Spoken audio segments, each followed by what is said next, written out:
바시리아 TV의 조슈아님 모시고 유독히 민주당의 사전 득표율이 높은 이유를 계속해서 우리가 추적하도록 하겠습니다.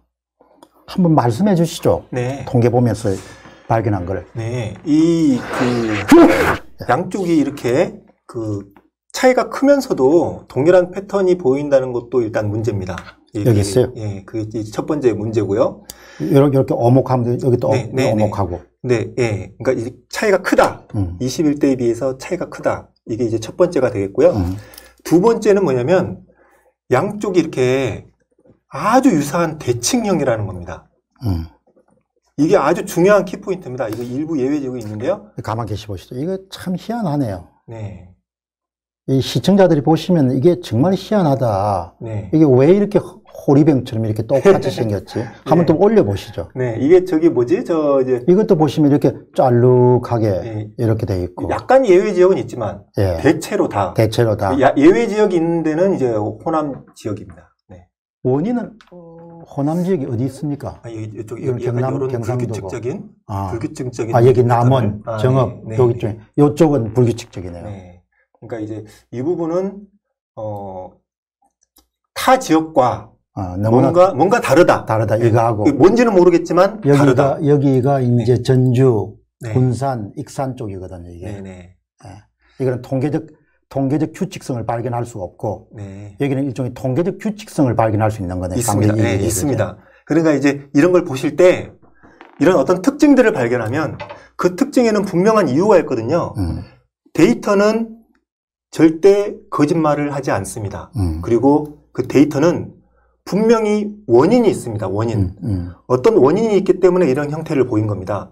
그러니까 무의미한 형태는 필요 없습니다. 아까 저기 21대 총선처럼 조금씩 약간 이제 불규칙한 패턴을 보이는 이런 경우는 이제 통계학자들이 유의미한 어떤 그 통계적인 요인을 찾기 위해서 다양한 어떤 함수를 넣어서 이제 유의미한 어떤 그 상관관계를 찾으려고 노력을 하겠지만 이런 경우는 너무 쉽게 특징적인 차이가 보이니까 조금 한번 키워보실랍니까? 네네. 키워보시면 더 또렷해질 것 같은데.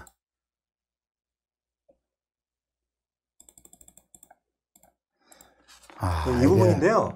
이건 이제 사실 제가 아까도 말씀드렸지만 통계학 전문이 아닌데도 불구하고 딱 봐도 이건 모양이 특이하다라는 걸 알 수 있는데 아까 얘기했듯이 이제 그 퍼센테이지가 크다. 그 이외에도 보시면요.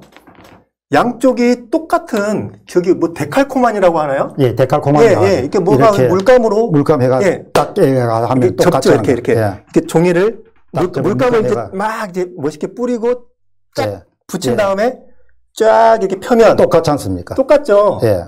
그런 것 같은 현상을 이제 보이는 건데, 자 이게 그러면은 평범한 거냐? 전혀 이제 비교군이 생겼기 때문에 참 잘 된 거죠. 다른 분들은 다 21대만 놓고 비교를 하시는데, 이제 20대랑 놓고 비교하면 극명한 어떤 차이점을 이제 보이는 건데요. 이건 제가 이제 추정하기에 조작이 아주 강하게 의심된다. 조작이 아주 강하게 의심되는데, 왜 이걸 또 강하게라고 내가 얘기를 했느냐라는 부분 이제 말씀을 드리면요. 양쪽이 똑같이 커졌다가 똑같이 작아지는 겁니다. 그렇기 때문에 작아지고 그렇기 때문에 그 이제 어떤 호르병이나 데칼코마니처럼 이렇게 보이는 건데요. 그게 어떤 의미냐? 첫 번째 후보가 요만큼 커졌을 때 두 번째 후보가 요만큼 커진 거고 작아진 거고 첫 번째 후보가 요만큼 그 사전 투표가 늘었을 때 두 번째 후보는 요만큼 줄어든 겁니다.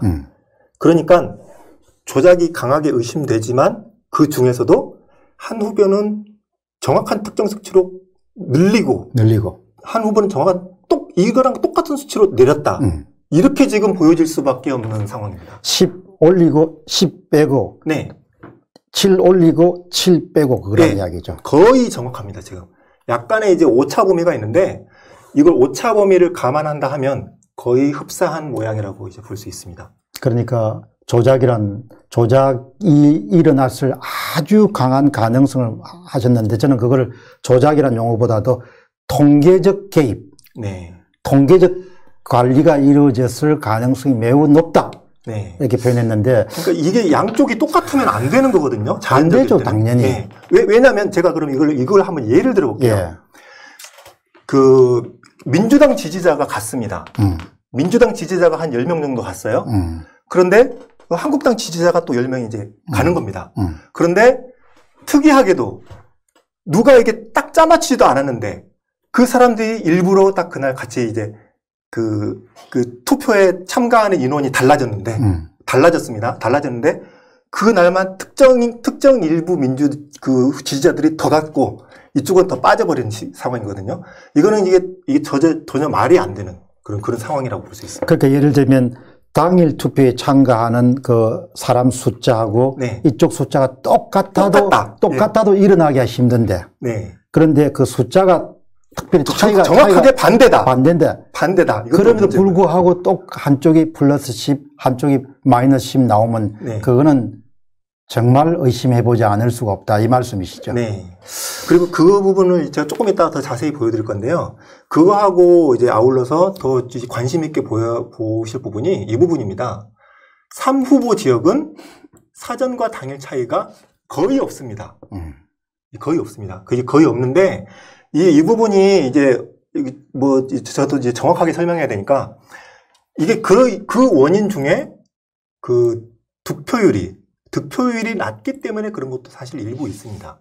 그렇죠? 왜냐면은 어차피 적은 득표율이니까 당일에 나오는 사람도 조금이고, 이제 뭐 사전에 나온 사람도 조금이니까, 조금이니까 차이도 조금입니다.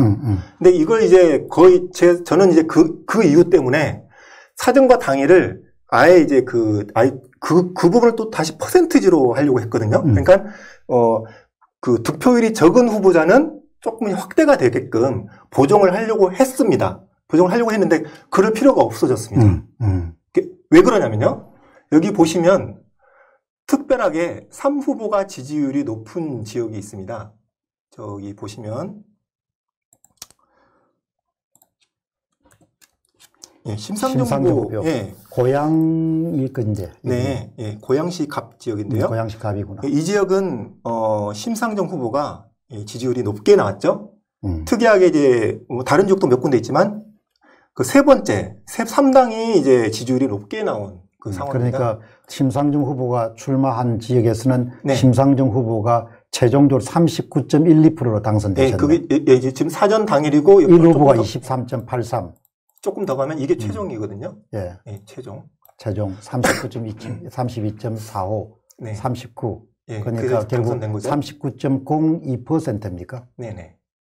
최종적으로. 예, 이 당선이 됐는데 이게 39.02구나. 네. 예. 그런데 놀랍게도 이날 심상정 후보는 이 사전 당일이 차이가 전혀 없었습니다. 여러분, 이게 요거 조금 이렇게 하이라이트 요 부분만 좀 보여주시죠, 이렇게. 예.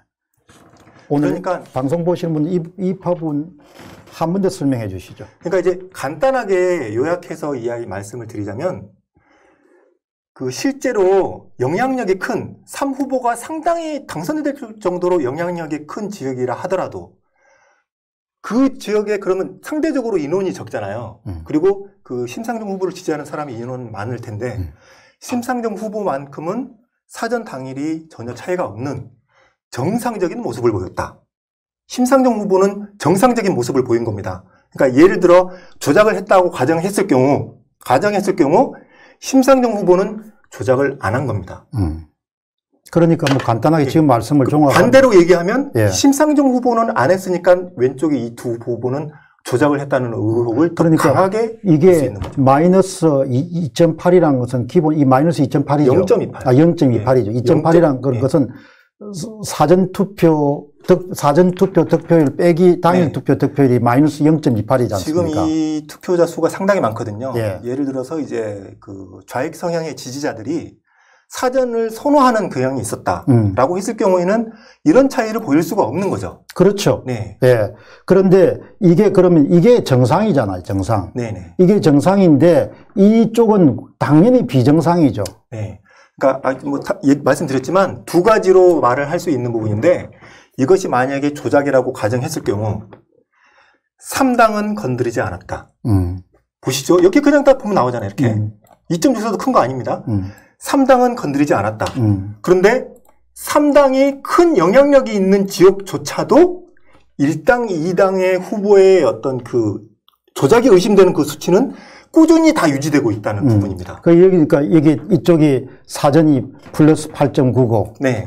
또 이쪽이 당일이 더 커가지고 마이너스 8.53이에요. 네. 거의 대칭이잖아요. 그렇죠. 한쪽 올려주고 한쪽 내려주고. 근데 유력한 후보인 심상정 후보는 마이너스 0.28로 거의 손을 대지 않았다. 네.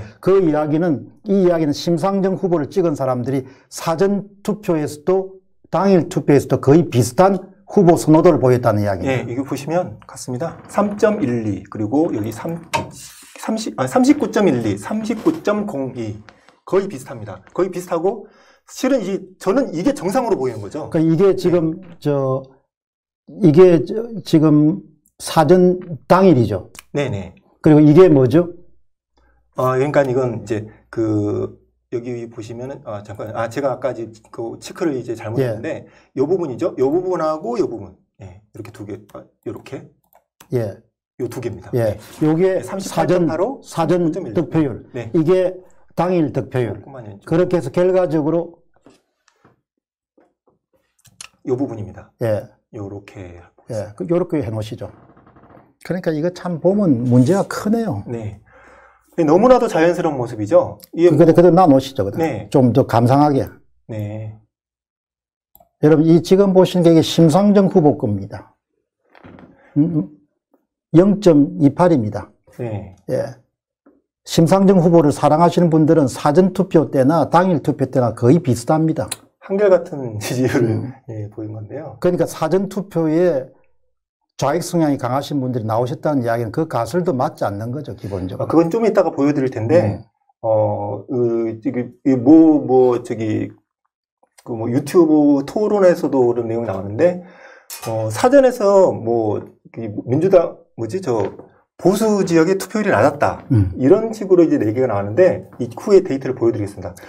예. 근데 여기도 참, 이 심상정 씨도 참 멋있네요. 플러스 8.93, 마이너스 5.3. 네. 그러니까 당선이 된 심상정 후보는 아무렇지도 않은데, 나머지 두 후보만 어떤 뭔가가 일어난 거죠. 그러니까 이 두 후보는 사전투표하고 당일 투표가 엄청난 격차가 벌어졌다는 거 아닙니까? 기본적으로. 이걸 어떻게 이해하겠습니까? 이거는 이제 선거를 저도 이제 많이 보지는 않았지만, 박빙 지역이라고 이게 정말 1%도 크거든요. 그런데 이게 8% 이렇게 보인다. 이 정도는 아주 상당히 큰 수치라고 이제 볼 수 있습니다. 아까 쉬는 시간에 집에 아이들하고 대화 나누는 애들은 그림을 잘 보잖아요. 네. 그래서 제가. 뭐라고 하던가요? 뭘 보여줬습니까? 저도 이제 애들한테 이 두 가지를 비교해 보여준 거죠. 이렇게. 근데 이쪽하고 다른 것 같아? 그러면 다르대요. 네. 그러니까 지금 이 초등학생도 아는 거죠. 요거하고 네. 이게 21대. 네. 그 다음에 요게 20대. 20대 요거죠. 네네. 20대가 여기입니다. 1후보, 2후보죠. 3후보죠. 노란색이니까요. 이게 노란색이고. 네. 큰 변화네요. 자, 이제 그렇게 해서 이제 그 다음 단계로 이제 이상함을 이제 체크를 한 겁니다. 첫 번째는 양 후보가 동일하게 편향이 돼 있다. 한 후보는 늘어났고 한 후보는 줄어들었다. 너무나 똑같이 편향이 돼 있다. 삐뚤빼뚤하지 않고 일정하게 한쪽은 플러스 한쪽은 마이너스가 했다. 그게 첫 번째고요. 또 하나는 양쪽의 패턴이 똑같다. 8%면 8%, 7%면 7%, 2%면 2%. 이 패턴이 똑같아서 마치 데칼코마니처럼 패턴이 완전히 일치하는 패턴을 보였다. 그리고 세 번째는 3당 후보가 영향력이 큰 후보가 나왔다 하더라도 3당 후보에는 전혀 영향을 주지 않은 오히려 모든 전 지역의 1당 후보와 2당 후보만 어떠한 조작의 정황이 상당히 의심이 되는 그런 패턴을 보인다는 겁니다. 네. 세 가지였습니다. 하나 더 들어가야 안 되겠습니까? 네. 이렇게 크다 이야기 이렇게. 네, 크다를 첫 번째 했는데요. 어떻게 이렇게 크냐 이야기예요. 이거 믿으라고 어떻게 믿겠냐 이야기예요. 네. 돈 준다고 믿겠냐 이야기예요. 믿을 수가 없는 거죠. 천금을 주면 믿을 수 있겠습니까? 네. 야, 나는 이런 거 보면 기가 차가지고 이걸 어떻게 음모론이 하냐. 진작에 데이터를 한 번이라도 안 봤다는 생각이 드는 거야. 네. 그렇게 해서 이제 저는 조작에 상당히 비중을 두고 이제 검토를 하기 시작했습니다. 이제 검토를 할 게 다른 게 없고요.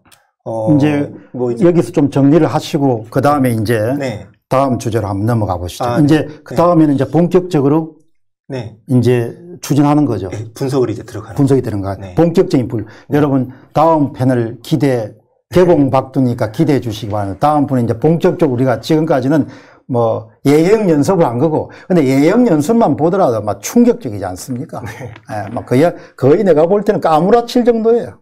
그런 결과를 얻었는데. 저는 이걸 보자마자 충격받았는데, 아. 이걸 처음 보시는 분들은요, 이게 뭐냐라고 이제 얘기를 하십니다. 근데 이렇게 아마 이게 차근차근 설명을 자세하게 하면 이건 엄청나게 놀랄 내용이라는 걸 여러분 다 공감하실 겁니다. 네. 초등학생이 이미 놀라니까. 초등학생도 이제 판별을 하는 거죠. 아빠 이게 왜 이렇게 달라 이렇게 하는 거 아니에요? 그죠? 네, 물어봤죠.